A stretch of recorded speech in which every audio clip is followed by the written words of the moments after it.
watching Where Are They Now with your host, Dianne Hart. Now here's Dianne.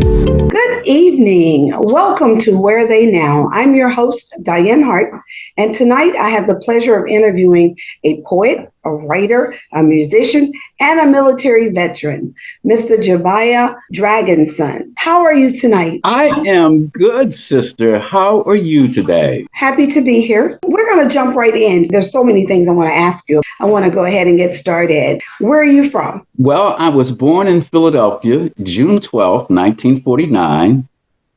It's strange for me to say this, but I was the first African-American / indigenous person born in Doctors Hospital in Philadelphia. Totally segregated hospital. So I came out kicking and screaming, and the first baby to break the doctor rule. What school did you attend?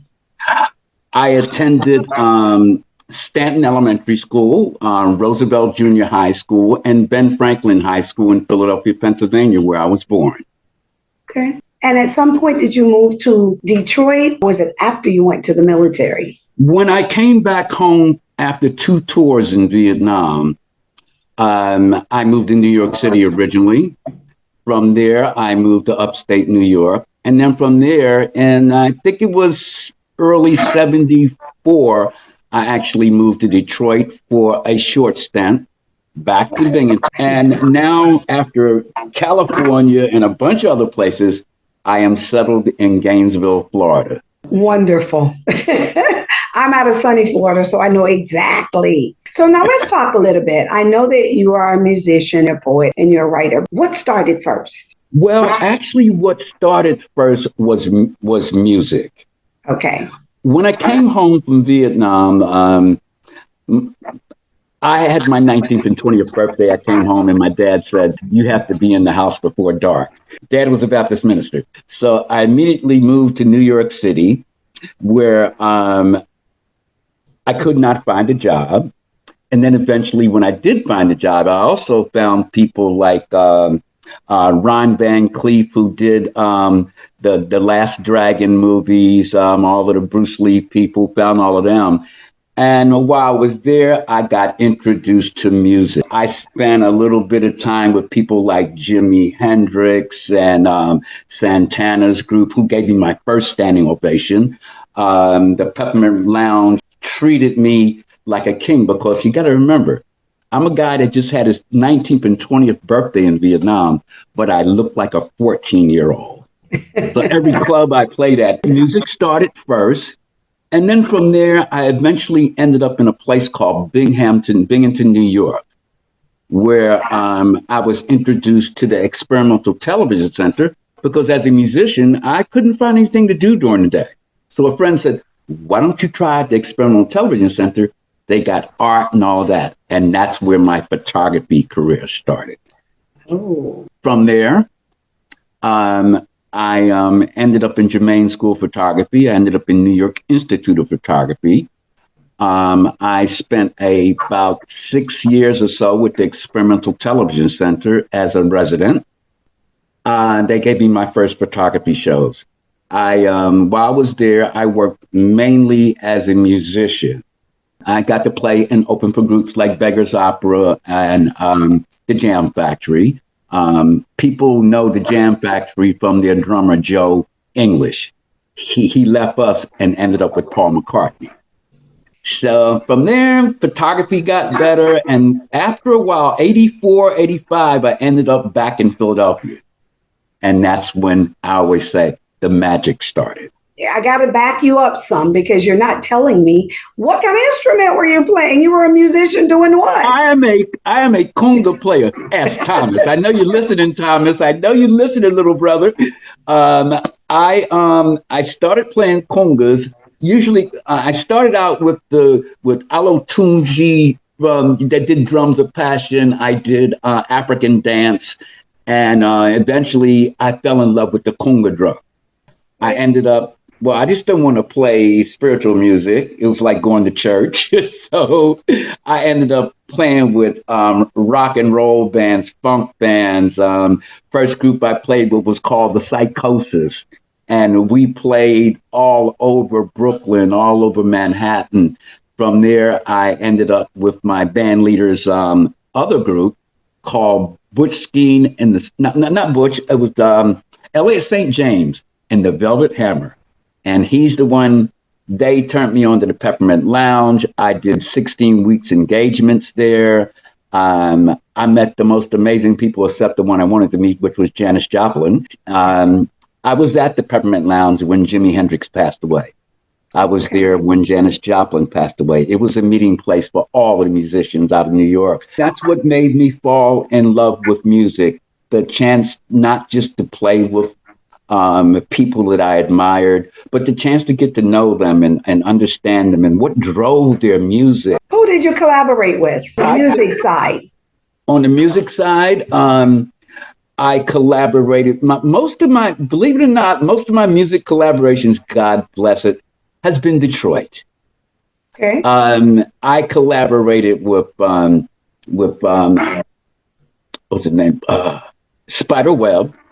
Mm-hmm. I don't know if you know Spider or not. I've heard of it. Spider Webb is a drummer. He fell in love with my poetry. Mecca Gibson, I miss him so much. Marcus Belgrade, bless his spirit. Him and I were like twin souls. He was born on June 12th, 1939. I was born June 12th, 1949. So we became very close. It was the musicians in Detroit, Mecca Gibson, and so many.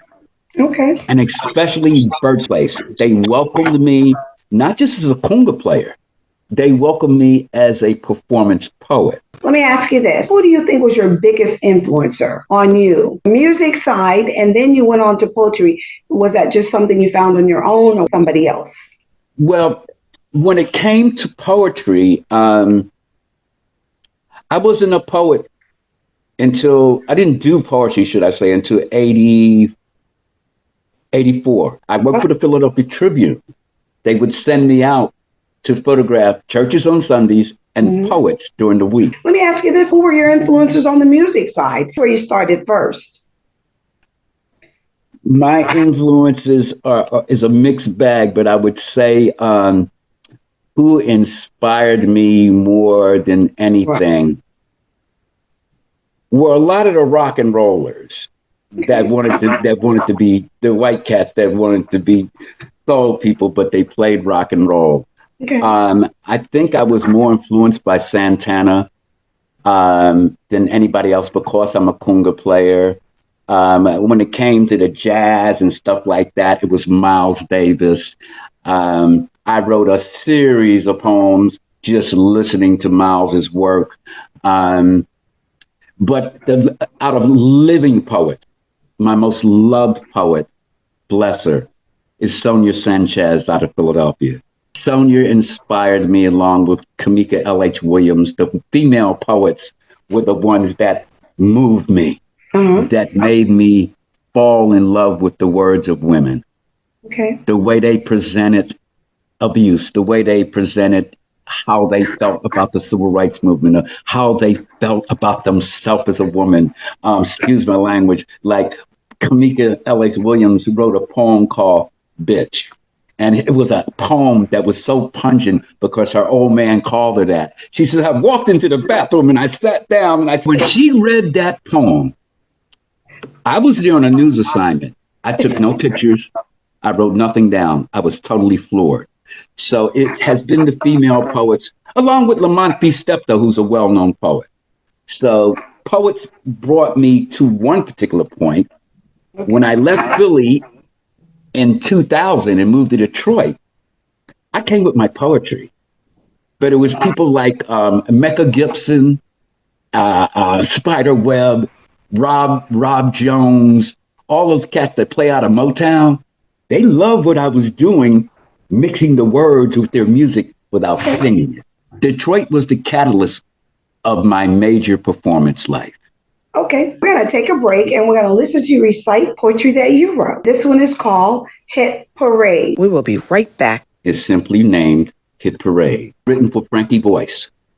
Full of life, eyes bright with music, your joy, your excitement of life, smooth the anger inside. To hear you speak of home gave me reason to endure war. To hear you sing shaped my life, my life, my life. You were not just a casualty, just a victim, a target, a number, a war. You were not you were not counted by the Viet Cong, never listed on their charts on their hit parade, who was killed in Vietnam by their hands. Your death was never music to their fine tune, their my friend, my brother, you Frankie boys, you were another King, another Malcolm, another nigger in the bush, gunned down by stars and bars. Another score, attitude, the Ku Klux Klan's good old boys, hit parade. You are watching Where Are They Now with your host, Dianne Hart. Now here's Dianne. Welcome back to Where Are They Now? I'm your host, Dianne Hart, and tonight I have the awesome pleasure of interviewing Mr. Jabiya Dragonsun. Now that was an awesome poem. Tell me what inspired that poem. What inspired that poem? When I was in Vietnam, I spent 2 tours there, and on my first tour, a helicopter came into the field after we had lost a few people and looking for replacements. And when the helicopter came in, all these guys came climbing off. There was this one really short guy, and he was very timid. And when he walked over, he said, "My name's Frankie, Frankie Boyce." We all started talking. Come to find out, Frankie was the originators of the original Parliaments out of Plainville, New Jersey, which from them came the Parliament Funkadelics and all of them. Frankie never made it out of Vietnam. And It's okay. he was I'm sorry. It's okay. He was the closest thing to a friend that I had my whole life, from childhood friends and maybe up until now. And losing him has never left me. So when I wrote the book Hit Parade, it was in honor of him. I wasn't trying to be a poet. I wanted to write about my friend and everything that happened. Frankie and I became good friends. I didn't get to see him again, but I was able to be at the dedication of the New Jersey Vietnam Veterans Memorial, and I was actually invited by General Swartworth to come and represent people from my unit in Vietnam. The lady I was with at the time, Julia Coker, was an active member of the United States Air Force Reserves, and they actually gave her leave to go to New Jersey with me for that dedication. So that's the story of Frankie. There's so much more. It's a deep story. We could talk for hours on that. So that is the reason that you wrote Hit Parade, is reminded you of your dear friend that you lost. Yes. Did he ever get to hear that poem, or you wrote it after he passed away? He was killed on my second tour. Oh, okay. He never made it home. And our agreement was, if something happened to me, he would go to my family and see them. And I made him that promise. But I didn't do it until 1984. And that promise was made in 1968. You have written a book, I understand. Yes, I've written 2. The first one was Hit Parade. And I also wrote the second one that actually was first printed. It's about to be published now. Was first printed in Detroit, Michigan. How can someone find your book if they would like to read the poems?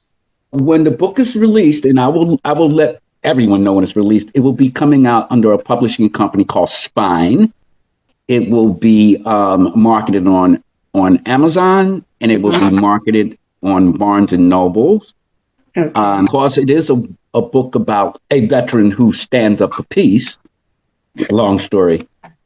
I'm planning on, for every veterans organization that is a veterans peace organization, but there are probably over 1,000 of them in the United States. I want to make sure that book is is that they know about this book, so more people will know about our plight in Vietnam. And War Songs is actually a book talking about everything I felt after Vietnam.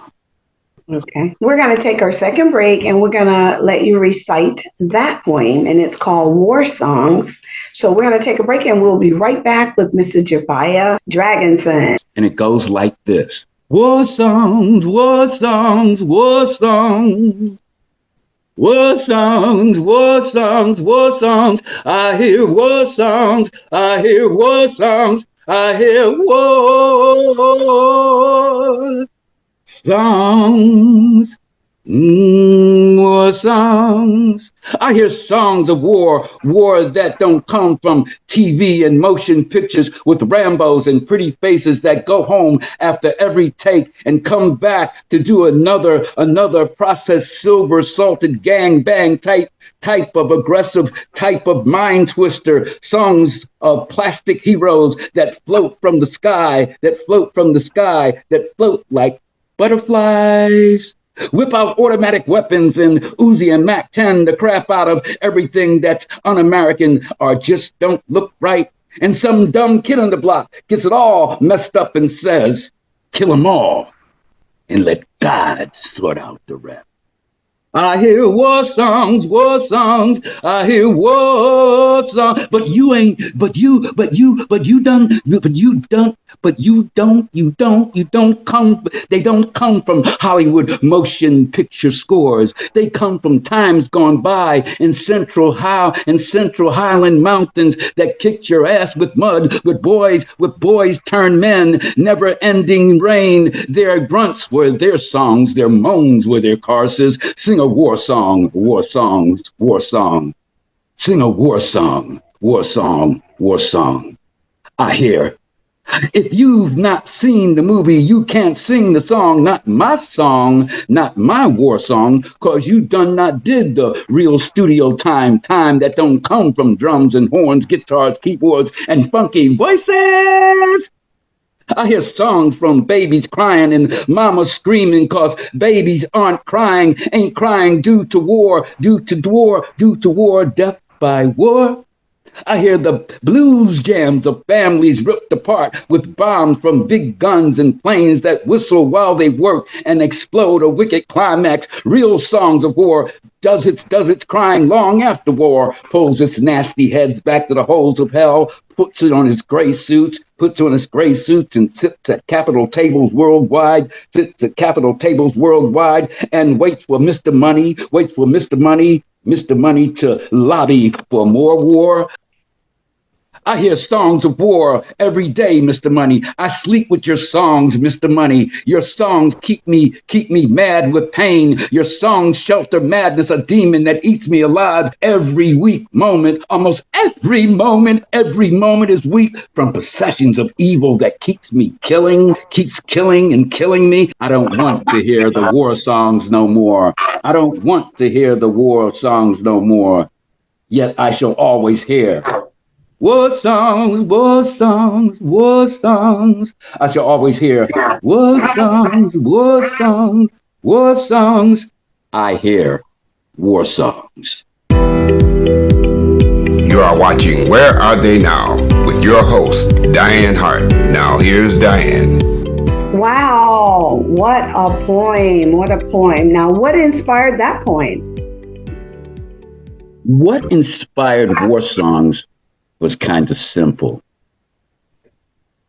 I always hear from Johnny Come Marching Home to the songs, the anti-war songs, the songs that soldiers sing when they come home, all the glorious things, all the songs that glorify war. So when that poem came to me, it came to me as a song of the pain of war. When I do it on my performance piece, we literally start the song out with dun, dun, dun, dun, dun, dun, dun, dun, dun, dun, when Johnny comes marching home. All right. When Johnny comes marching home, he brings all the war songs. What? with him, sister. Okay. What kind of advice would you give any young person, whether they're in the music business or they're writing poetry, whatever? What will be some of the nuggets that you would drop for them?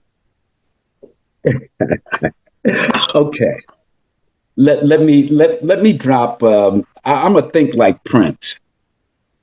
When you write, when you create, that is your work. Do not create your work to please someone else. Create your work out of your heart. Follow your mind. Whatever faith you may have, whatever you have, keep yourself focused. Always write and create what's on your head because everything else is not you. Do not worry about what anyone else thinks about your work because you were sent here by your ancestors to be you. I'll say it like Siku Cindyata, bless his soul. Little brothers and sisters, our ancestors dreamed us. They dreamed us being here. So your dream is to write, create our future. I'm sorry, create our children. I get emotional when it comes to my young artists. I'm 75 years old, but the majority of my friends are 50 and younger because you young people teach me just like I tried to teach others. As an elder, I cannot go any further. I have met my point of where I'm going to be as an artist. I'm set in my way. But when I look back at my young people, I see me. I see fresh ideas. So be true to yourself. Do not follow the crowd. Always be true to yourself. No matter how you believe, stick close to your ancestors. You are them. And that's pretty much it. You and I had a conversation and you told me about some people that you had read with or you read for. Let's talk a little bit about that. Was it James Baldwin? Me and a group of poets out of Philadelphia were blessed enough to be able to spend time with James Baldwin. We all got to read to him. And I remember when I read to him, I almost scared him off his chair because me and my voices, I was right in his face, but he loved it.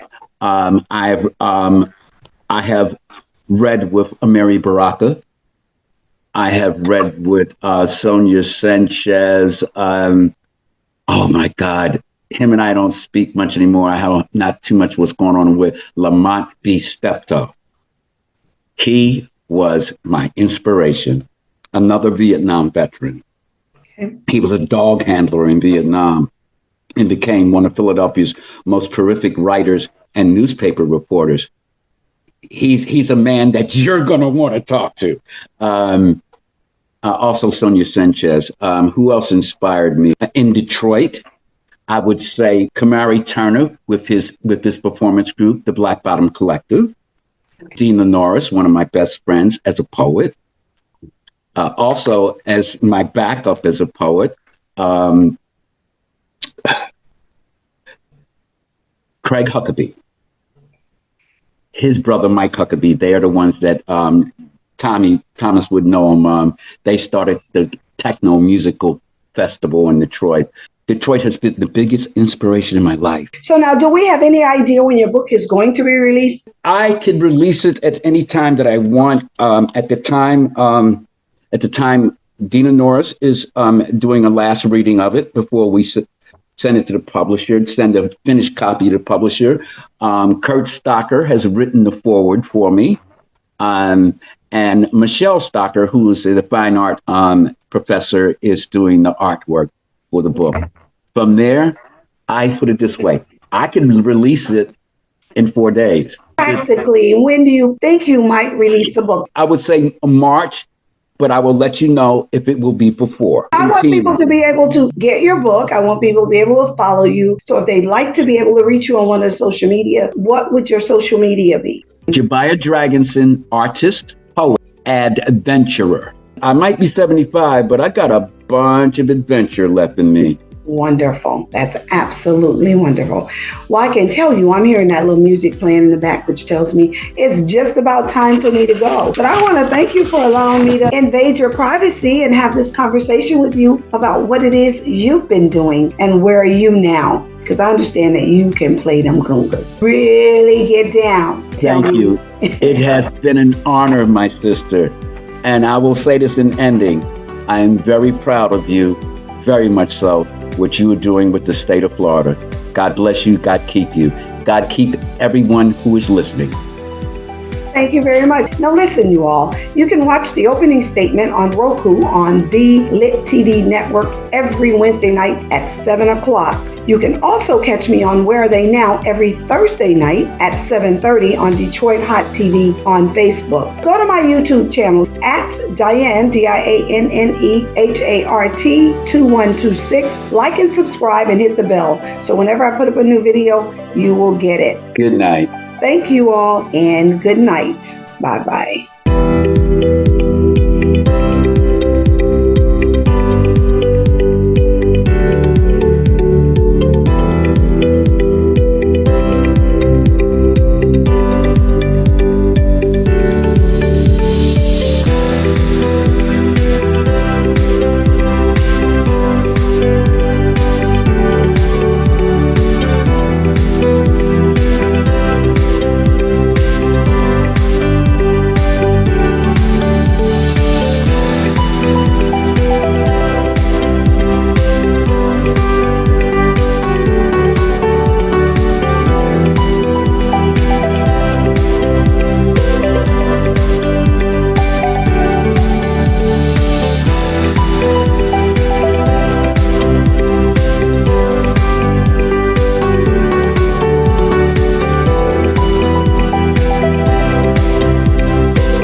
It's a new day for Detroit radio. It's internet radio. Make sure you're streaming in your car. Terrestrial radio can't do what we do because we are setting a new standard in Detroit. The best Detroit artists are here, along with all your national favorites. The most music 24/7 by all your local favorites, like Anita Baker, Michael Henderson, Kim, So how did you find your way back in and the Dramatics. If they're from Detroit, they're heard here. This is where Detroit turns for R&B from yesterday